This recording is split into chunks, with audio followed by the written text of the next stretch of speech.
نحمده ونصلي على رسوله الكريم أما بعد فأعوذ بالله من الشيطان الرجيم بسم الله الرحمن الرحيم وإنك لعلى خلق عظيم ودانا سبل ختم الرسل مولائے کل جس نے ودانا سبل ختم الرسل مولائے کل جس نے غبار راہ کو بخشا فروغ وادی سینا۔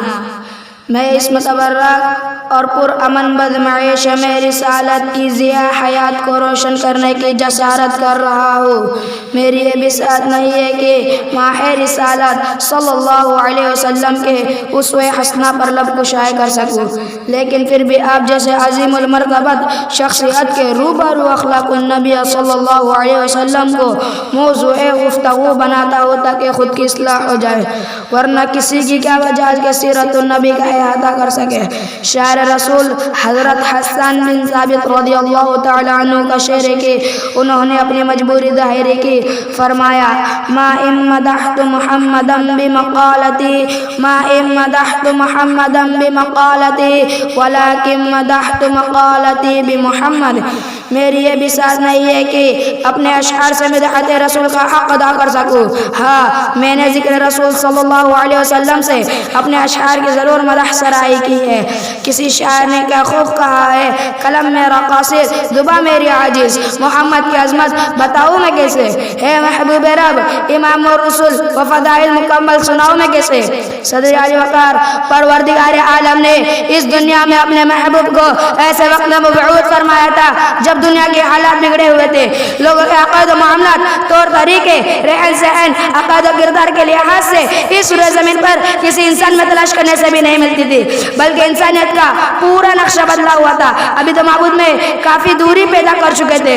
ضرورت تھی اس بات کی کہ انسان کو انسان بنانے کے لیے، عقائد و معاملات کی درستگی کے لیے، عقائد و کردار کے نمونے پیش کرنے اور اعمالی جمع پہنانے کے لیے محسن انسانیت صلی اللہ علیہ وسلم کی بعثت ہو اس روئے زمین پر، کیونکہ صدیوں سے آپ صلی اللہ علیہ وسلم کے اخلاق و کریمہ کی بشارت ہوئی، تورات و انجیل میں اور زبور کے ذریعے سے نسل بعد نسل سنائی جا رہی تھی۔ وہ وقت آ گیا، میرے آقا صلی اللہ علیہ وسلم اس دنیا میں تشریف لائے۔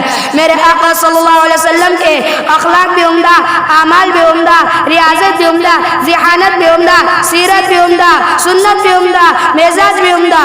تبھی تو ہم کہتے ہیں تلوار کی باری بعد میں آئی، پہلے میرے آقا صلی اللہ علیہ وسلم نے اپنے اخلاق پیش کیے، شرعی کلام پیش کیے، دشمن کے حق میں دعائیں دیے، کفار و مشرک کی تکلیف دہ باتیں ہوتی تھی، دوسری طرف میرے آقا صلی اللہ علیہ وسلم کے اخلاق و کریمہ ہوتے، دعاؤں کے لیے دست مبارک اٹھے ہوئے تھے۔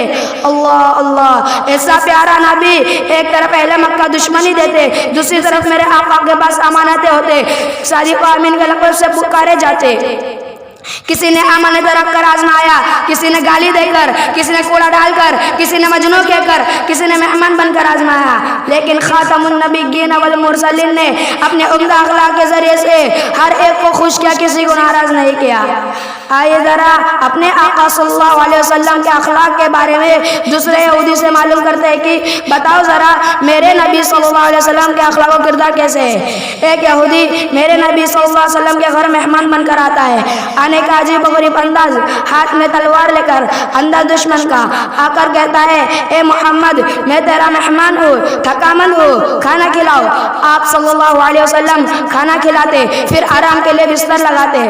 یہودی رات میں حضور صلی اللہ علیہ وسلم کے بستر پہ پیشاب پاخانہ کر دیتا ہے، رات کی تاریخی میں صحابہ کے ڈر سے بھاگ جاتا ہے۔ یہودی کو ادھر آدھے راستے میں آ جاتا ہے کہ تلوار چھوڑ کر جا رہا ہوں، فکر ہوئی، پھر ہمت کی، چلو اب تو محمد بیدار نہیں ہوگے۔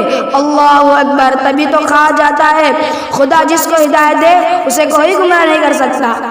آئیے میرے نبی کے مہمان، تم تلوار نہیں ہدایت چھوڑ کر جا رہے ہو۔ جب دربار رسالت میں حاضر ہوتا ہے تو عجیب و غریب منظر دیکھتا ہے، محمد بھی بیدار، صحابہ بھی بیدار، اور محمد ادھر بستر پاک کر رہے ہوتے۔ ادھر یہودی حیران و پریشان تھا لیکن اطمینان تھا کیونکہ اب تو اسے کامیابی مل گئی۔ یہودی کہتا ہے اے محمد بس کر، میں نے تجھے بہت تکلیف دی، تیری شان میں گستاخی کی، بے ادبی کی، میرے ماں باپ آپ پر قربان، بستر بعد میں دھلنا بعد میں پاک کرنا، پہلے مجھے پاک کر کر کلمہ پڑھا دو۔ میرے آقا صلی اللہ علیہ وسلم نے پاک کر کر کلمہ پڑھا دیا اور میرا دعویٰ ثابت ہو گیا۔ انک لعلی خلق عظیم، لوگوں مجھے کہنے دیجئے میرے آقا صلی اللہ علیہ وسلم نے اسلام میں داخل کیا اور نبی کو نبی مان کر، رسول کو رسول مان کر، ڈر اور خوف سے نہیں، تلوار سے نہیں، بلکہ اخلاق و عزت شفقت کے ساتھ اسلام قبول کیا۔ وآخر الدعوانا الحمدللہ رب العالمین۔